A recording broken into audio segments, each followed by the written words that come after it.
Hey guys, welcome back to another video. So today we are going to be reviewing the Mega Destroyer's Carcharodontosaurus. Now, I'm going to tell you guys a quick story. So I was looking through the Dress World Facts app one day, and I saw this blue version of the Carcharodontosaurus, and I was amazed. I thought, why have they made a repaint so soon? And I couldn't, so then I looked online for it. I found a few images, no place had it. So then I went to Walmart, went to Amazon, neither sites had it. So I went to Target and I looked up blue Carcharodontosaurus, nothing came up. And then a few days later, I came back in, continued scrolling through, and I found it. So I got it at last one left in stock. I'm not sure if they'll be restocking this figure for any of you guys to pick it up. I'm hoping they do. But last one I saw was last in stock, but I cannot find this figure anywhere but Target. So if you guys are wanting this figure, try your best to find it.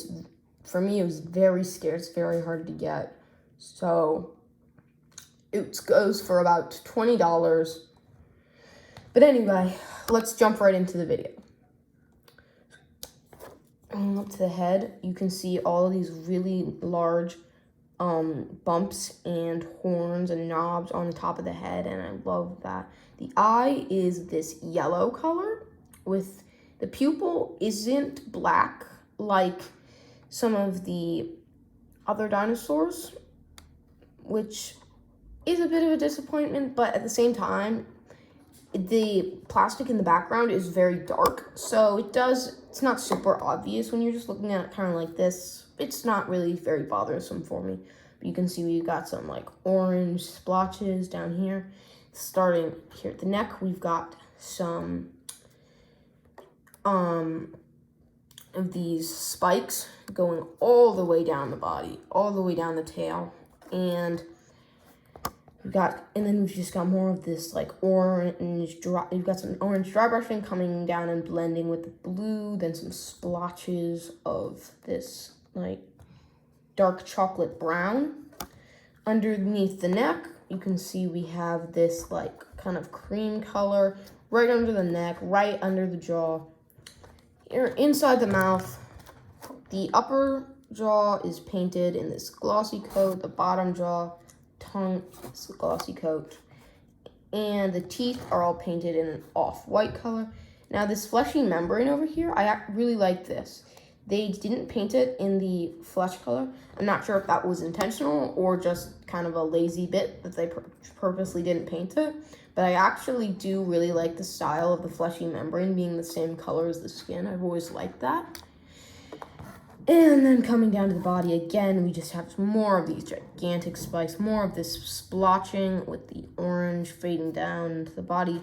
Rest of the body's basically just an orange, but there is a lot of nice scaling, and you can see the body does have a lot of nice folds and wrinkles.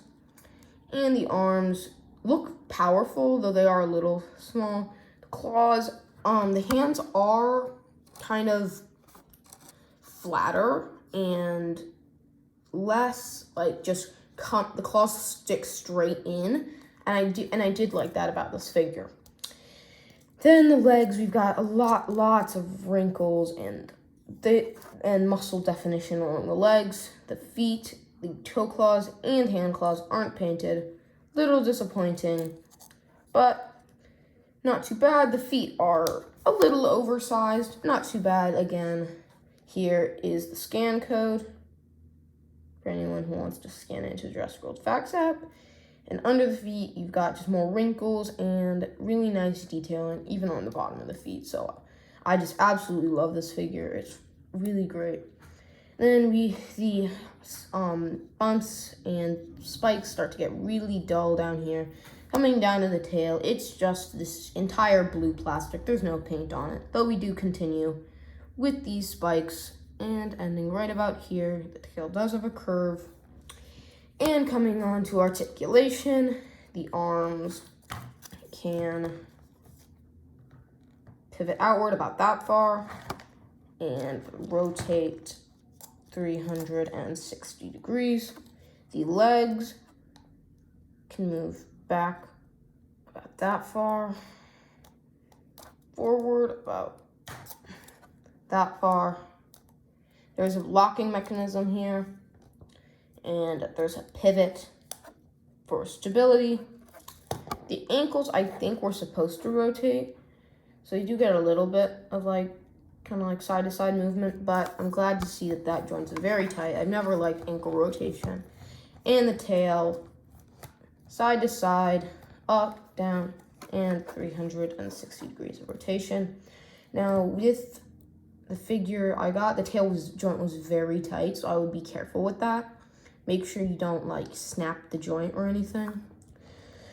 And then the action feature, which is really cool, we've got dual chomping action. If you press the button on the back, you can see it leans its head down and does some dual chomping, which is really cool. Now, one of the best parts of this set is the capture gear. Legs do sometimes get a little unstable. The pivot joint is relatively weak on my figure, so I'd look out for that. But here you've got the capture gear. You've got some holes for hooks, lots of padding, some breather holes. These little triangles are kind of like shown all along it. And there's some screws, this blindfold for the eye. So yeah, that's pretty much it. We've got like a shock absorbing spring down here. That's pretty much it for the capture gear. But to get it on the Carcharodontosaurus, just kind of put it on like this. It will kind of snap into place like that. And I got a relatively strong capture gear, which is nice. I didn't want it to be like just falling off if I just shake it around a little bit. But that does make it a little tough to activate the action feature and break out. But here we go, let's try this. And as you can see, it works really well. The Carcharodontosaurus can easily break out of the capture gear. So yeah, this capture gear is really a great addition to the figure. It gives it so much more life and just so much more of a story. And now for the measurements. This figure is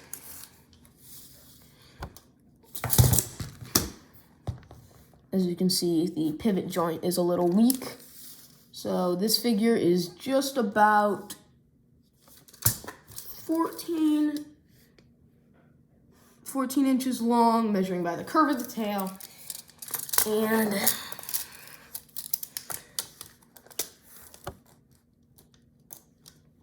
just about 6.5 inches tall. So pretty decent sized figure. Of course, it's not as big as the real Carcharodontosaurus, which was one of the largest dinosaurs in history. It would grow to sizes even larger than the T-Rex. But now, as I did in my last video, I did some comparisons. So today, I think I will continue with comparisons. Here it is next to the T-Rex. As you can see, it's definitely not as large. Much smaller than the T-Rex. So that's something to be desired. Though, I think the reason is taking a chance with a very large carnivore that hasn't actually been shown in any movies, and we are not aware of any plans to put it in any films, would be a big risk for them because it would take up a lot of shelf storage, a lot of space. So they made it smaller, I suppose. And again, this is Jurassic World. Even like this form, this is only lightly like what a real Carcharodontosaurus would have looked like. So this is Jurassic World. Really, we can't be expecting scientifically accurate models because they're not gonna be scientifically accurate. Next, here he is with Darius. So it does scale very nicely with human figures. It's not one of those ones where it's like, why did they even make it? It's just basically a small version of T-Rex. So it does look pretty good. It looks pretty strong, powerful next to humans. That's nice. Here it is next to the Camp Adventure Set Baryonyx. As you can see, it is bigger than the Baryonyx, but in length,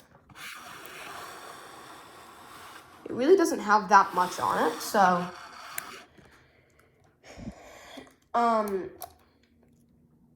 Baryonyx probably wouldn't stand a chance against this carnivore, but it is a little disappointing that such a big carnivore has been diminished to basically Baryonyx size.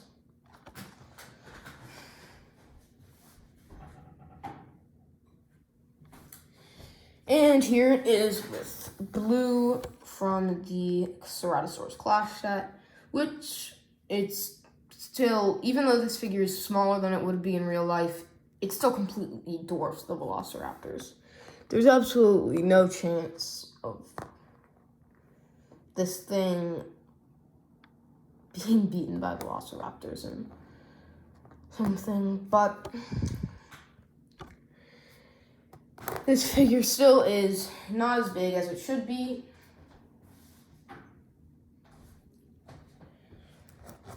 So I really love this figure. It is a beautiful rendition of a Carcharodontosaurus. Well, not really accurate in any way. I do love the blue plastic, it reminds me a lot of like a poison dart frog and like the old Chaos Effect line. I don't personally have any of the figures, but I've seen lots of online images of Chaos Effect, and this really reminds me of it. Just like the bright colors, they all just scream like poisonous. But if you guys like this video, please don't forget to put a like, subscribe, and thank you for watching and supporting this channel. Bye.